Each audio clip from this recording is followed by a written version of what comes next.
किसी राज्य में एक प्रतापी राजा हुआ करता था।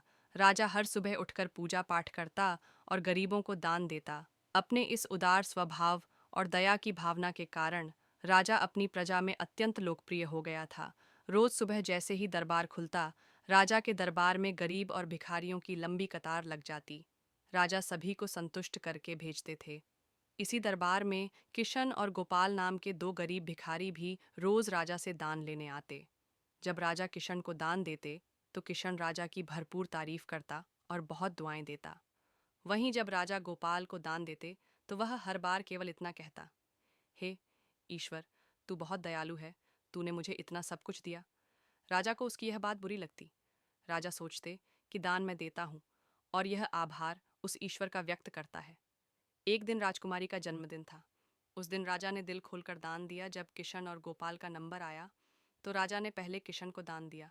किशन राजा की खूब प्रशंसा करने लगा, लेकिन जैसे ही राजा ने गोपाल को दान दिया, गोपाल ने हाथ उठाकर कहा, हे ईश्वर, तू ही अन्नदाता है। आज तूने मुझे इतना दिया, इसके लिए प्रभु तुझे धन्यवाद। यह सुनकर राजा को बहुत गुस्सा आया। उन्होंने गोपाल से कहा, गोपाल, मैं रोज तुम्हें दान देता हूँ, फिर तुम मेरे बजाय उस ईश्वर का गुणगान क्यों करते हो? गोपाल ने सहजता से उत्तर दिया, राजन, देने वाला तो ऊपर बैठा है, वही सबका अन्नदाता है, आपका भी और मेरा भी। यह कहकर गोपाल वहां से चला गया। अब राजा ने उसे सबक सिखाने की सोची। अगले दिन जब किशन और गोपाल का नंबर आया तो राजा ने किशन को दान दिया और कहा, किशन, मुझे गोपाल से कुछ बात करनी है, इसलिए तुम जाओ। आज तुम पुराने रास्ते से मत जाना। आज तुम्हें राजमहल के किनारे से जाना है, जहां से सिर्फ मैं गुजरता हूँ। किशन खुशी खुशी दान लेकर चला गया। राजमहल के किनारे का रास्ता बड़ा शानदार और सुगंधित था। संयोग से राजा ने उस रास्ते में चांदी के सिक्कों से भरा एक मटका रखवा दिया था, लेकिन किशन अपनी मस्ती में मस्त था। वह सोच रहा था कि राजा ने मुझ पर बहुत कृपा की है, जो मुझे राजमहल के रास्ते से गुजरने का अवसर दिया। यही सोचकर किशन आंखें बंद करके रास्ते से गुजर गया और उसकी नज़र चांदी के सिक्कों से भरे मटके पर नहीं पड़ी। कुछ देर बाद राजा ने गोपाल से कहा, अब तुम जाओ, क्योंकि किशन अब तक जा चुका होगा। तुम्हें भी उसी रास्ते से जाना है जिससे किशन गया है।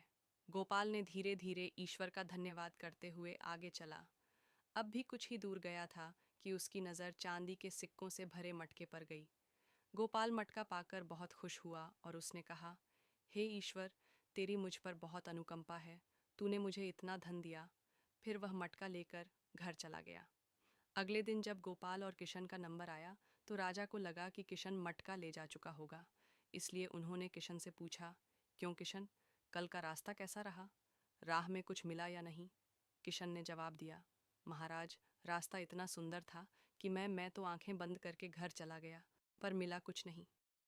तब राजा ने गोपाल से पूछा तो उसने बताया, राजन, कल मुझे चांदी के सिक्कों से भरा एक मटका मिला।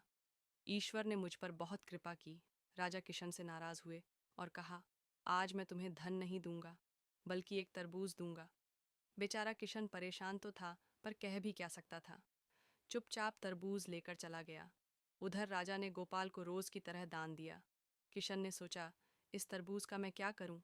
और यही सोचकर उसने तरबूज को एक फल वाले को बेच दिया। उधर जब गोपाल रास्ते से गुजरा तो उसने सोचा, घर में कुछ खाने को तो है नहीं, क्यों ना बच्चों के लिए एक तरबूज ले लिया जाए। फिर वह वही तरबूज खरीद लाया जिसे किशन बेच गया था। जैसे ही गोपाल ने घर आकर तरबूज काटा, उसने देखा कि तरबूज के अंदर सोने के सिक्के भरे हुए हैं। गोपाल यह देख बहुत प्रसन्न हुआ और हाथ जोड़कर बोला, हे ईश्वर, आज तूने मेरी गरीबी दूर कर दी। तू बहुत दयालु है, सबका अन्नदाता है। अगले दिन जब राजा दान दे रहे थे तो उन्होंने देखा कि केवल किशन ही आया है, गोपाल नहीं। राजा ने किशन से पूछा, गोपाल कहाँ है? किशन ने बताया, महाराज, भगवान की कृपा से गोपाल को एक ऐसा तरबूज मिला जिसमें सोने के सिक्के भरे हुए थे। अब गोपाल तो संपन्न हो चुका है। किशन की बात सुनकर राजा ने भी अपने हाथ आसमान की ओर उठाए और कहा, हे ईश्वर, वाकई तू ही अन्नदाता है। मैं तो मात्र एक जरिया हूँ, तू ही सबका पालनहार है। इस कहानी से हमें यह सीख मिलती है कि सच्चा दाता केवल ईश्वर है। जब हम किसी भी सहायता, संपत्ति या सफलता के लिए ईश्वर को आभार व्यक्त करते हैं तो वह अपनी कृपा बनाए रखता है। यह हमें सिखाता है कि हमें अपनी उपलब्धियों पर अहंकार नहीं करना चाहिए, बल्कि हर अच्छी चीज़ के लिए ईश्वर का आभार मानना चाहिए, क्योंकि वही सबका अन्नदाता और पालनहार है। दोस्तों, अगर आपको यह कहानी पसंद आई हो तो कृपया लाइक और शेयर करें। ऐसी और कहानियों के लिए हमारे चैनल को सब्सक्राइब करें और बेल आइकन दबाना ना भूलें।